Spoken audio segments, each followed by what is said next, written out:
আপনারা ভালো আছেন। তো আজকে আমরা ক্যাপলারের সূত্র হতে মহাকর্ষ সূত্রের তৃতীয় সূত্রের প্রতিপাদন করব। তো এখানে ধরা যাক এমন ভরের একটি গ্রহ সূর্যের চারিদিকে ভি সমদ্রুতিতে আর ব্যাসার্ধের কক্ষপথে ঘুরছে। এক্ষেত্রে সূর্যের কেন্দ্রের অভিমুখে মোট বল ক্রিয়া করে, এটি কেন্দ্রমুখী বল। আগে আমাদের প্রথমে বুঝতে হবে যে আমরা ধরি যে এ একটা কক্ষপথ এবং এর কেন্দ্রে সূর্যের অবস্থান এবং এর কক্ষপথে আমরা ধরলাম যে একটা গ্রহ আছে। গ্রহটাকে আমরা ধরলাম পৃথিবী একটা গ্রহ এবং এখন এই পৃথিবী গ্রহটা আমাদের এই সূর্যকে কেন্দ্র করে এটা ঘুরতে থাকে। তাহলে যখন এটা ঘুরতে থাকে তখন আমাদের কেন্দ্রের দিকে একটা কেন্দ্রমুখী বল তৈরি হয়, যেটার নাম হচ্ছে F equal to M V square by R, যেটা হলো কেন্দ্রমুখী। অর্থাৎ সূর্যকে কেন্দ্র করে যখন কোনো গ্রহ এভাবে ঘুরতে থাকে তখন কেন্দ্রের দিকে একটা বল অনুভূত হয়, সেই বলটাকে আমরা বলতে পারি কেন্দ্রমুখী বল। আর কেন্দ্রমুখী বল সমান এফ সমান এম ভি স্কয়ার বাই আর। তাহলে গ্রহটির আবর্তনকাল টি হলে পাই। এখানে আমরা গ্রহটির আবর্তনকাল কেন নিয়ে আসলাম, তার কারণ হলো যে যখন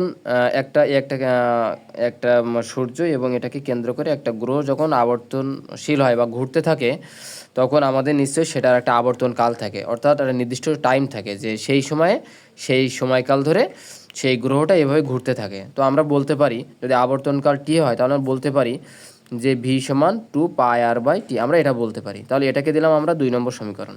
তাহলে 1 ও 2 নং সমীকরণ হতে আমরা পাই, আমরা 1 ও 2 নং সমীকরণতে পাই, অর্থাৎ এখানে আমরা এখানে যে ভি এর মানটা আমরা 1 নম্বর সমীকরণে বসিয়ে দিব। 1 নম্বর সমীকরণে বসিয়ে দিলে আমরা যে মানটা পাবো এফ সমান m/r 2πr/t এর হোল স্কয়ার। তাহলে আমরা যদি স্কয়ার করি তাহলে এখান থেকে আমরা এই মানটা পাবো m/r 4π² r²/t²। এখান থেকে যদি আমরা r² কাটাকাটি করে এখানে একটা r থাকে, তাহলে m 4π² r/t², এটাকে দিলাম আমরা 3 নম্বর সমীকরণ। তাহলে আমাদের উদ্দেশ্যটা হচ্ছে ক্যাপলারের তৃতীয় সূত্রে যাওয়া, অর্থাৎ আমাদের ক্যাপলারের যে তৃতীয় সূত্র থেকে আমাদের যে নিউটনের মহাকর্ষ সূত্র যাওয়ার কথা বলছে, সেটার আমাদের যে প্রমাণের যে বিষয়টা ছিল সেই বিষয়টা হচ্ছে GMM/r², এটা আমাদের প্রমাণের বিষয় ছিল। এখন আমরা একটু খেয়াল করি যে যেহেতু আমাদের এই মহাকর্ষের যে সূত্র সেটার মধ্যে আমাদের এফ ছিল, ফোর্স ছিল, অর্থাৎ আমরা এখানে আমরা যে কেন্দ্রমুখী বল থেকে আমরা যে ফোর্সের যে মানটা পেয়েছি সেটা থেকে আমরা ক্যাপলারের তৃতীয় সূত্রতে আমরা এটা প্রমাণ করতে পারবো, এফের মানটা আমরা এটা দেখাতে পারবো। তাহলে যেহেতু আমাদের নিউটনের মহাকর্ষ সূত্র হতে আমাদের ক্যাপলারের তৃতীয় সূত্র যেতে হবে, সেহেতু আমরা জানি যে ক্যাপলারের তিনটা সূত্র। তো আমরা প্রথমে দ্বিতীয় সূত্র থেকে আমরা নিউটনের মহাকর্ষ সূত্রে যেতে পারবো না, সেজন্য আমাদেরকে ক্যাপলারের তৃতীয় সূত্র নিয়ে এটা অ্যাপ্লাই করতে হবে। এটা গাণিতিকভাবে প্রমাণ করার জন্য আমাদের এই সূত্রটা অ্যাপ্লাই করতে হবে, অর্থাৎ সূত্রটা হচ্ছে যে ts² সমানুপাতিক r কিউ। এখন যদি আমরা মধ্যেখানের এই সমানুপাতিকটা যদি আমরা উঠিয়ে দিই তাহলে আমাদের একটা সমানুপাতিক ধ্রুবক নিয়ে আসতে হবে। সেই ধ্রুবকটা নিলাম আমরা কে। তাহলে আমরা কি বলতে পারি ts² সমান k/r², এটাকে দিলাম আমরা 4 নম্বর সমীকরণ। তাহলে আমরা যদি এটা ক্যাপলারের যদি আমরা মহাকর্ষের সূত্র এটা প্রমাণ করতে চাই তাহলে আমাদের অবশ্যই ক্যাপলারের তৃতীয় সূত্র নিয়ে আসতে হবে। এবার সেখান থেকে আমরা ওখান থেকে যদি আমরা সমানুপাতিক থেকে যদি আমরা সমানুপাতিক উঠিয়ে দিই তাহলে এখান থেকে একটা ধ্রুবক চলে আসবে এবং সমান চিহ্ন চলে আসবে। এটাকে দিলাম আমরা 4 নম্বর সমীকরণ। তাহলে আমরা পাবো যে 3 ও 4 নং সমীকরণ হতে আমরা এফ সমান 4π² mr/t² কে আর কিউ, এটা আমরা বলতে পারি। কিভাবে? এখানে আমরা 3 ও 4 নম্বর সমীকরণ আমরা দেখি। আমাদের এখানে 3 নম্বরে দেওয়া ছিল যে এফ সমান 4 pi square M R by T square, আর 4 নম্বর সমীকরণটা ছিল T square equal to K R cube. তাহলে এখান থেকে আমরা টি স্কোয়ারের মান কিন্তু পেয়ে গেলাম। যদি আমরা এই টি স্কোয়ারের মানটা যদি আমরা 3 নম্বর সমীকরণে বসিয়ে দিই তাহলে কিন্তু আমরা এফের মানটা পাবো, অর্থাৎ ফোর্সের মানটা পাবো। তাহলে আমরা এখানে টি স্কোয়ারের মানটা আমরা 3 নম্বর সমীকরণে বসিয়ে দেবো। তাহলে আমরা যদি বসিয়ে দিই তাহলে F equal to 4 pi square M R by K R cube. তাহলে F equal to 4 pi square M by K R square, এটাকে দিলাম আমরা 5 নম্বর সমীকরণ। অর্থাৎ আমরা এই যে টি স্কোয়ারের মানটা আমরা 3 নম্বর সমীকরণে বসাই দিয়ে আমরা এফের মানটা পেলাম। তাহলে এখানে 4 পাই স্কোয়ার বাই কে সমানুপাতিক ধ্রুবক, একে 4 পাই স্কোয়ার কে ইকুয়াল টু জি এম ধরা যায়। এখানে জি একটি ধ্রুবক এবং এম হলো সূর্যের ভর।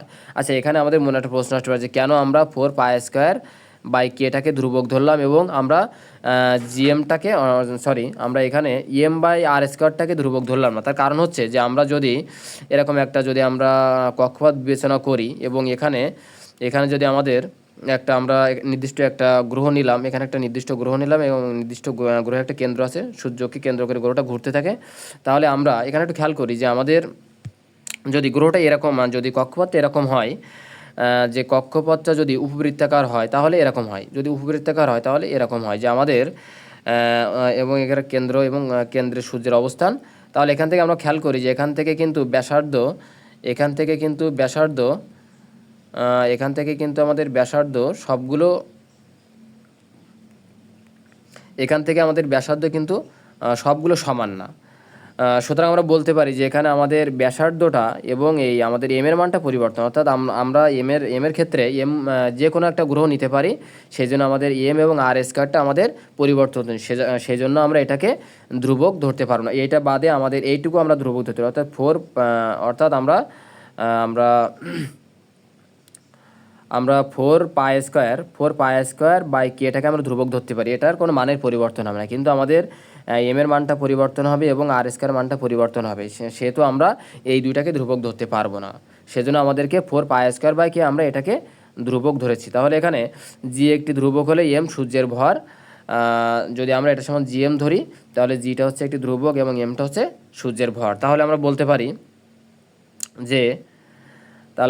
পারি যে সমীকরণ 5 নম্বর হতে নিম্নরূপে লেখা যায় যে G M M by R square, আমরা এটা সমান 4 পাই স্কোয়ার বাই কে সমান, যেহেতু আমরা ধ্রুবক ধরেছিলাম তাহলে ধ্রুবক সমান আমরা জি এম ধরেছিলাম, তাহলে এটা সমান আমরা জি এম বসালে এফ সমান G M M by R square. এটাই ছিল আমাদের নিউটনের মহাকর্ষ সূত্র, অর্থাৎ ক্যাপলারের সূত্র থেকে নিউটনের সূত্রের প্রতিপাদন। এটা ছিল আমাদের প্রমাণের বিষয়।